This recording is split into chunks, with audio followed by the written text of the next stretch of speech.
সম্মানিত শ্রোতা মণ্ডলী, দেশ ও প্রবাস থেকে যারাই আমার এই ভিডিও দেখছেন, আমাদের আত্মীয় স্বজন, পাড়া প্রতিবেশী, অনেকেই আমাদের ইন্তিকাল করেছেন। আমরাও একদিন এই পৃথিবীতে ছেড়ে চলে যাব, আমাদেরকে চলে যেতে হবে। এই পৃথিবী ক্ষণস্থায়ী, আখিরাতের পৃথিবী এটা স্থায়ী, যেটা আল্লাহ রাব্বুল আলামিন পবিত্র কোরআনে বলেছেন, ওমাল হায়াতুদ দুনিয়া ইল্লা মাতাউল গুরুর। এই পৃথিবী হচ্ছে প্রবঞ্চনা।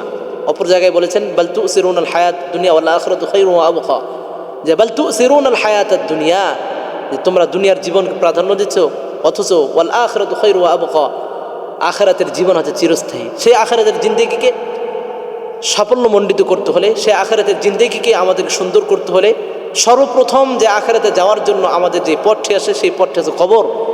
এই কবর নামের স্থানে বান্দাদের দুইটি কারণে বেশি আযাব হয়। এই কবর জগতে বান্দাদের দুইটি কারণে বেশি আযাব হয়। আল্লাহর হাবিব সাল্লাল্লাহু আলাইহি সাল্লাম সহিহ বুখারীতে এই হাদিসটি বর্ণনা করেছেন। 218 নম্বর হাদিসে এসেছে, আল্লাহর হাবিব সাল্লাল্লাহু আলাইহি সাল্লামের সাহাবী, বিশিষ্ট সাহাবী আব্দুল্লাহ ইবনে আব্বাস রাদিয়াল্লাহু তাআলা আনহু, তিনি বর্ণনা করেন, قال مر النبي صلى الله عليه وسلم بقبرين فقال إنهما ليعذبان وما يعذبان في كبير। আল্লাহর হাবিবের সাহাবী বলছেন, আল্লাহ রাসূল সাল্লাল্লাহু আলাইহি সাল্লাম দুইটি কবরের পাশ দিয়ে অতিক্রম করছিলেন, দুইটি কবরের পাশ দিয়ে অতিক্রম করলেন। فقال, আল্লাহর হাবিব বললেন, ইন্নাহুমা লায়ুআযিবানি, যে এই দুইটি কবরে শাস্তি দেওয়া হচ্ছে, এই দুইটি কবর শাস্তি ভোগ করছে। ওমা ইউআযিবানি ফি কাবীরিন, এমন কোনো বড় গুনাহের কারণে নয়। এই দুইটি কবর যে শাস্তি ভোগ করছে, এমন কোনো বড় গুনাহের কারণে নয়। আল্লাহর হাবিব বলছেন, আম্মা আহাদুহুমা, সেই দুইটি সমস্যা কি? আম্মা আহাদুহুমা, তাদের উভয়ের একজন, শাস্তিপ্রাপ্তর একজন হচ্ছে কি, ফাকানা লা ইস্তানজিহু মিনাল বাউল, ফাকানা লা ইস্তাতিরু মিনাল বাউল, যে একজন ব্যক্তি সে ইস্তেঞ্জা করার পরে, পেশাব পায়খানা বাথরুম সারার পরে, টয়লেট সারার পরে সে পরিপূর্ণ পবিত্রতা অর্জন করতো না। আজকে আমাদের সমাজে এমন হয়, আমরা পেশাব করি, অনেকে তো এমন হয় পেশাব করার পরে পবিত্রতা পানিও নেই না, আমরা টিস্যুও নেই না, অন্য কোনো পবিত্রতা অবলম্বন করি না। কিন্তু অনেক এমনও রয়েছে, তাদের কথা তো একেবারে ভিন্ন, কিন্তু আমাদের মাঝে অনেকে এমন রয়েছে যে পেশাব করার পরে আমরা পবিত্রতা অর্জন করার ক্ষেত্রে আমরা দ্রুততা করি, আমরা বিলম্ব করি না, একটু দেরি করি না। কিন্তু আল্লাহর হাবিব বলছেন যে ফাকানা লা ইস্তাতিরু মিনাল বাউল, যে পেশাব থেকে যে পরিপূর্ণ পবিত্রতা অর্জন করতো না। এক নম্বর যে ব্যক্তির আযাব হচ্ছে, সে ব্যক্তি কি, যে পরিপূর্ণ সে পবিত্রতা অর্জন করতো না। প্রিয় ভাইয়ারা আমার, আরেকটি বর্ণনা এসেছে, আল্লাহর হাবিব সাল্লাল্লাহু আলাইহি সাল্লাম গুরুত্ব দিয়ে বলছেন, ইস্তানজিহু মিনাল বাউল ফাইন্না আম্মাতা আযাবাল কবরি মিনহু। আল্লাহর হাবিব বলছেন, ও আমার সাহাবীরা, ইস্তানজিহু মিনাল বাউল, তোমরা পেশাব থেকে পবিত্রতা অর্জন করো।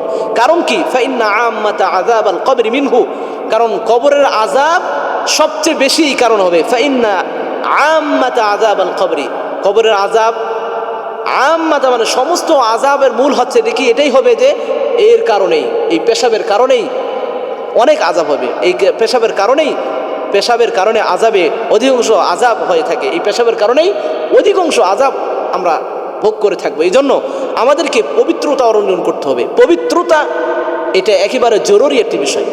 আমরা পবিত্রতা অর্জন করার ক্ষেত্রে কখনো যেন তাড়াহুড়া না করি। আমার এমন যেন না হয় যে এই যে তাড়াহুড়ার করার কারণে আমার পোশাকটা অপবিত্র হয়ে গেল, এর কারণে আমি নামাজে দাঁড়ালাম, এভাবে আমি চলতে থাকলাম। কিন্তু আল্লাহর হাবিব সতর্ক করছেন যে সবচেয়ে বেশি কবরে আযাব হচ্ছে, এই দুই শ্রেণীর কারণে, দুইটি কারণে কবরে সেই ব্যক্তি আযাব দেওয়া হচ্ছে। দ্বিতীয় নম্বর কারণ জানি আমরা আসুন। দ্বিতীয় নম্বর কারণ ছিল আম্মাল আখারু ফাকানা ইয়ামশি বিন নামিমা, ওই ব্যক্তি যে ব্যক্তি অপরের নিন্দা করত।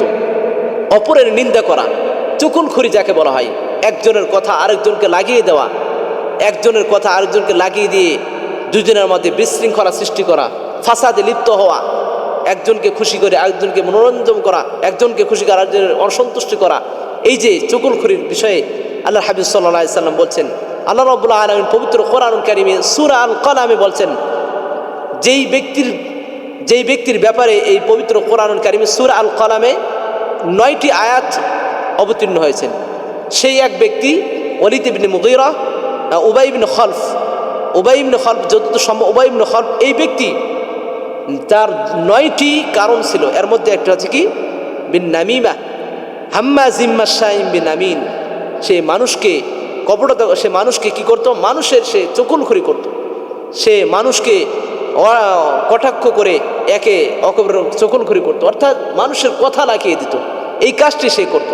আল্লাহ রাব্বুল আলামিন তার কথাটি তুলে ধরেছেন। প্রিয় ভাইয়েরা আমার, তার শাস্তি কি ছিল? তার শাস্তি অনেক কঠিন হয়েছে।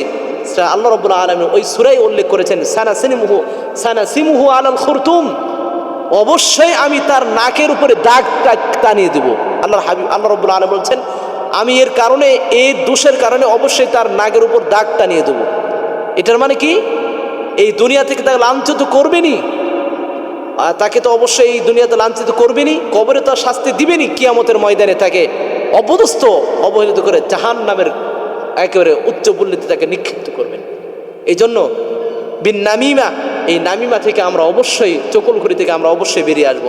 আল্লাহ রাব্বুল আলামিনের হাবিব সহিহ বুখারীতে হাদিসটি এসেছেন, রাসূলুল্লাহ সাল্লাল্লাহু আলাইহি ওয়াসাল্লাম বলছেন, লা ইয়াদখুলুল জান্নাতা মান্নানুন লা ইয়াদখুলুল জান্নাতা মান্নানুন লা ইয়াদখুলুল জান্নাতা নাম্মামুন। হাদিসটি হচ্ছে এটা, লা ইয়াদখুলুল জান্নাতা নাম্মামুন, যে চকুলখড়ি কখনো সে জান্নাতে প্রবেশ করবে না, চকুলখড়ি কখনো জান্নাতে প্রবেশ করবে না। এই জন্য আমরা এই একটি আযাব, এত কঠিন একটি দোষের কারণে এত কঠিন আযাব, সচরাচর আমরা চার হোস্টেলে বসলেই এই কথাগুলো হয়ে থাকে, একে অপরকে সন্তুষ্ট করার ক্ষেত্রে আমরা বলে থাকি, আমরা এ থেকে বেরিয়ে আসব। এবং আল্লাহ রাব্বুল আলামিনের হাবিব আমাদেরকে একটি দোয়া শিখিয়ে দিয়েছেন, হাদিসের মধ্যে এসেছে, এই দোয়াটি আমরা বারবার পড়ব।